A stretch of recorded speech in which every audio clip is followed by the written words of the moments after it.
this year in IFFI. So, may I call upon stage director, Mr. Tanveer Mukammal, sir, please. We also have the editor of the film, Mr. Mahadev Shah. Mr. Mahadev Shah has also worked in a number of films, films of India, Bengali films, as well as films of Bangladesh.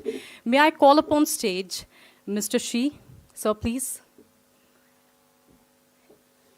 May I also call upon stage the festival director, Mr. Chaitanya Prasad, sir. Sir.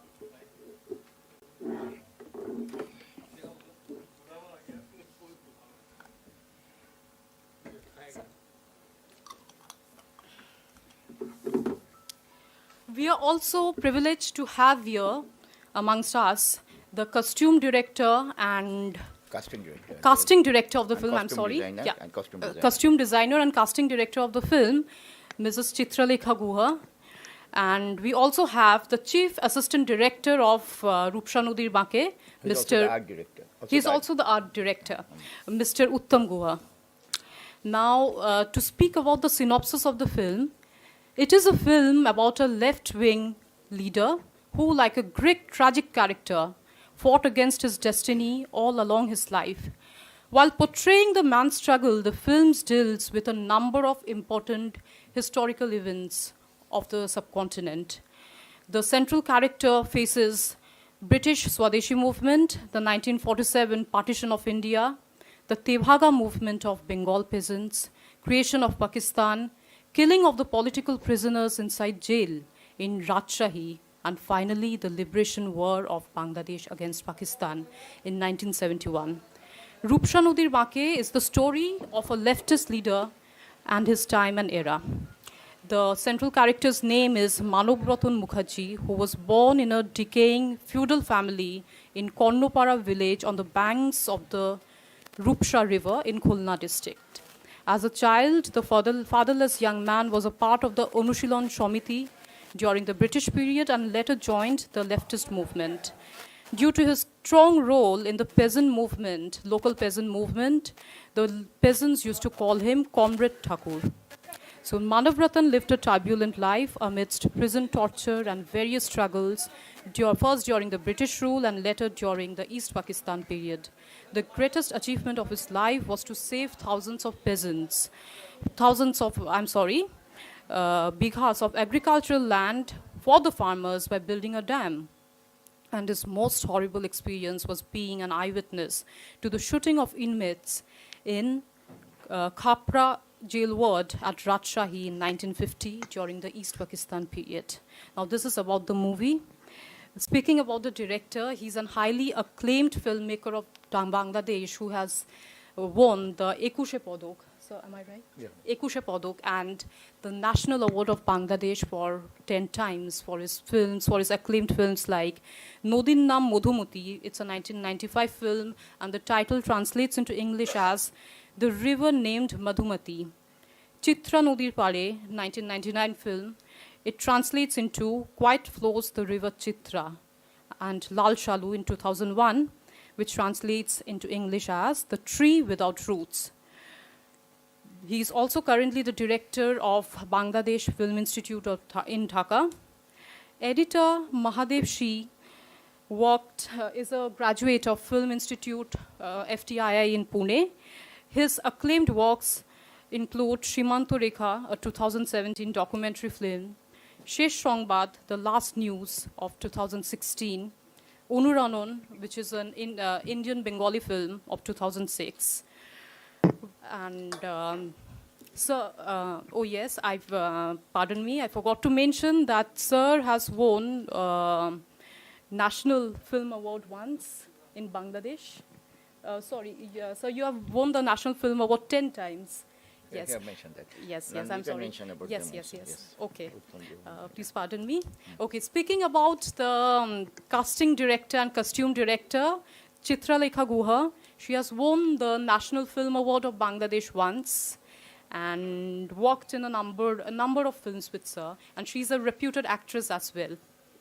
And So And the Chief Assistant Director is also a winner of National Film Award in Bangladesh. For 9 times. Oh, okay. For 9 times. I'm sorry. I got... So before we hear the opening remarks from the director himself, let me inform that we are taking online questions. This is being streamed. This press conference is being streamed in PIB India YouTube channel, and we are also taking online questions. So now over to you, sir, for the opening remarks about the film. Thank you, Sriyanka Chakraborty, and thank you all. I thank IFFI for inviting myself and my film unit. It's an immense pleasure to be in Goa. And we are more happy because this year, as you know, that Bangladesh is the country of focus, and we thank IFFI for that. And which could have been a befitting year, because this is the 50th year of the liberation of Bangladesh, and also the 50th year of the diplomatic relations between India and Bangladesh. So we are very happy to be here, and this focus on Bangladesh. You know that 2 of our films will be shown, Quite Close the River Rupsha and the drama Jibon Dhuli. You all are most welcome to watch those films, and more or less the same unit, we have made the film few years back. That is also on the backdrop of Bangladesh Liberation War. So Rupsha Nadir Bake, you can say that this is a film about a star-crossed left-wing leader. He had all the dedications, he had all the qualities, but time was against him. He was running against the tide, and that's why, as she mentioned, that to me, myself, he was kind of a Greek tragic character, that whose fall was inevitable, but not any fault of his own. So he was killed in he participated in the Swadeshi movement against the British. He was serving poor people during the famine in 1943, tried to resist the riots in 1946-47, then the creation of Pakistan came. Then there was inhuman torture on the leftist people and progressive people during the Pakistan era. And one of the worst examples, there was jail killing, which is supposed to be the most safe place for an inmate. There in 1957, left-wing people were killed in Rajshahi jail, which is a historical fact, and he happened to be witness there. So he went through all these harrowing experiences, and then in 1971, then he was almost an old man, he was murdered by the Islamic fundamentalists, and there the film ends. So it's a biopic, but fictional biopic. Thank you very much. So now you are free to ask questions. Before we take questions, I request the festival director, Mr. Chaitanya Prasad, for his kind remarks. Good afternoon. I won't take much of your time, but I'll only like to say that IFFI is extremely honored and privileged to have this country focus segment from Bangladesh. This proves very auspicious for us because of the 50 years of diplomatic relations between India and Bangladesh. It also presents another facet of South Asian identity, where you have bridging of relations, you have a kind of a new collaborative network which is coming out through the medium of cinema, and most importantly that we are trying to build a bridge of excellence through cinema post-pandemic. So this is something which will go down in history, and the quality, I happened to watch the opening film for half an hour because I had something else to do.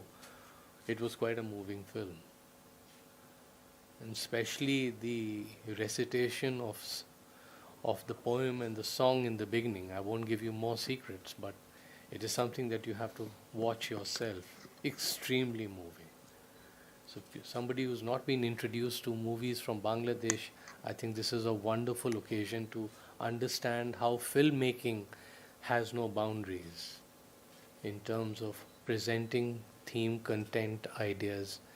And I'm sure this initiative of ours will take the whole relationship of cultural integration between the two countries through the medium of cinema. Thank you very much, sir, for being here, and giving us an opportunity to showcase Thank you very films much, from Mr. Bangladesh. Director. Thank you very much. So now let us open the floor for questions. And please introduce yourself before asking the question. So who will ask the first question? Yes, sir, please. Hello. Yeah. So one thing I just want to talk about this film, this film is very much relevant for this festival also because the theme is very common, the story also very much common story of India also. And one interesting aspect of Tanvir's filmmaking, we have been working for the last 20 years together. I've edited all his films, documentary, feature films. Maybe, we have a similar kind of ideology, we believe in a certain kind of values and all. So what is interesting that Tanvir makes film about the common people, and he actually talks about the good things, what are the good things about the humanity, about the basic things about humility, people's humility, which we are forgetting, in the name of modernization, we have certain values we have slowly just, forgetting. So Tanvir actually highlights those things. Those things are very important, even in today's context also. So I feel also very happy to work, the kind of film he makes. So that's how, we have paired up quite and this is the only director, that I have edited all his work. So I'm very happy that this film has got selected. I'm also very grateful. Thank you. Thank you. We have an online question from a journalist in Calcutta, Shiladitya Sen from Anandabajar Putrika. The question is, the central character of your film is an ideal communist. How did he match his ideology with the liberation war of Bangladesh? I don't see any contradiction because East Bengal, East Pakistan, during Pakistan era, was an oppressed nationality. A nation when it is suppressed and it has all the right to be emancipated, to be liberated. And if we were familiar with the literature of Lenin, he wrote volumes, even a booklet also, the rights of self-determination of the religious minorities, small ethnicities, different nationalities, and which, not only wrote, he also made it possible when they created the Soviet Union. So I don't see any contradiction between the nationalist aspirations of Bangladeshi people and the Marxist-Leninist ideas. It's going in the almost same direction. But you can say, of course, the nationalist movements are normally led by middle-class national bourgeoisie or people who are more intelligent, more well-educated. Unfortunately, farmers and workers are not that much. But there is no interest in farmers and workers or Marxist people to be part of a bourgeois state system. And it is more preferable for them to a state which is more led by a middle strata of the society who are somehow organically rooted with the soil, with the common people. And Pakistan was totally an artificial country, artificially created country. It had no root in the society, no root with the farmers and peasants of that country. So they had no interest, they had no gain out of it. And that has been proved again and again. People became poorer and more poorer. East Bengal was never a poor country. It was Sonar Bangla once, Then British and the Pakistanis, they made it so poor. So, but now if you visit Bangladesh, you'll find that, yeah, there is a lot of economic activities, even some affluence has been coming, all because the country was liberated. And everyone is beneficiary. It's not only the national bourgeois or the middle class, even the workers and farmers and the sons are benefited. So liberation of Bangladesh is a step forward towards to the achievement of the goals that workers and farmers also want in their lives. Thank you, sir. The next question is your thoughts about Soumitra Chatterjee, the late Soumitra Chatterjee, an icon for both sides of Bengal. I see. He was an extraordinary person. Of course, everybody will say that he was an extraordinary artist because you've all seen his films. But I have seen the person as a human being also. We are quite close to some extent. So I think he was an artist up to his bone. It was not that suddenly Satyajit Ray discovered him for his good looks and he became a star overnight. No, there are so many people who have such good looks. But Soumitra Chatterjee is really one of. He prepared himself, he made himself, he built his, all the characters. He had only one issue, and I remember once he told me, actually he told me twice, that, you know, my problem is that I can't come up with the Oppo image. Huh? But that was almost 15 years, 20 years back when I was also young. But then I later found he did so many different characters, and with the age, he so much mellowed and matured and made himself and all variegated characters he did. And those characters had nothing to do with the early Oppo image. And I told him that, no, Shomita, you have very well come up with the Oppo Shongshar image. Now you are not a goody-goody middle-class Bengali boy anymore. You are doing all kind of roles. And he appreciated very much. You understood it. Great. I'm so happy. I always wanted to do that. So that is my take on Satyajit Ray. And very difficult, Shomit Rai, very difficult to talk about a person you know for 30 years. So I'm afraid I maybe not be objective enough, but to me, he's a great, great actor. And West Bengal and Bengali cinema has lost a real icon. And it's very sad. And 2020 years, we'll always remember as a sad year of our lives.